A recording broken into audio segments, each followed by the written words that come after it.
Il-kumpanija tal-awditur attwali tal-Partit Nazzjonalista Ryan Borch, Precision Point Malta Limited, lanqas biss hi rreġistrata mal-Accountancy Board, la bħala auditing firm u lanqas bħala accountancy firm.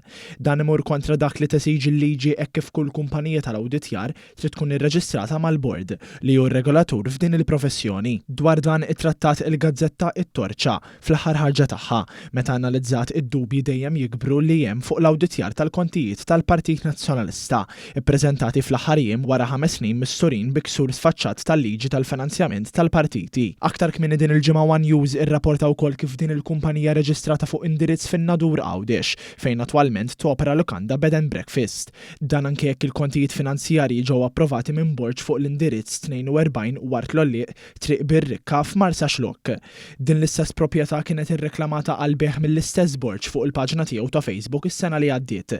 Sa dan it-tant mhux magħruf kemm hu permissibbli li l-kontijiet awditjati jiġu firmati fuq indirizz li mhux dak irreġistrat mar-Reġistru tal-Kumpaniji jew mal-Accountancy Board. Dan iżid mad-dubji diġà mqajmin mill-fatt li Ryan Borch kien irreġistra din il-kumpanija tiegħu nhar 3 ta' Settembru li għadda, 3 ijiem biss qabel l-elezzjoni għal ħatra ta' kap nazzjonalista fejn Alex Borch qeleb il-kompetizzjoni ta' Adrian Delija b'44 vot biss biex ħatmun fidejh. Biex ikompli jżid mat-taħwit fuq il-profil tiegħu ta' LinkedIn, Ryan Borch isostni li hu impjegat full-time tal-kumpanija tal-avjazzjoni Vista Jet bħala Assistant Manager.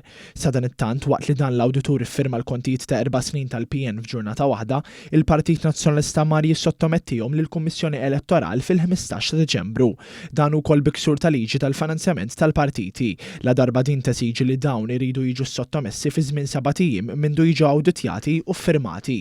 Fost l-affarijiet li jispikkaw l-aktar fil-kontijiet tal-PNM kif dawn għandhom l-obbligazzjonijiet finanzjarji kurrenti li huma kważi d-doppju tal-assi kurrenti tagħhom. Dan ifisser li jekk il-kredituri jtolbu flushom lura, il-Partit Nazzjonalista bilkemm ikopri nofs dawn l-obbligi mill-assi likwidi tiegħu. Brabta ma' dan l-awditur għażel ma jlissinx kelma waħda fir-rapport tiegħu, anzi saħansitra ddikjara li l-Partit Nazzjonalista jista' jibqa' jopera finanzjarjament.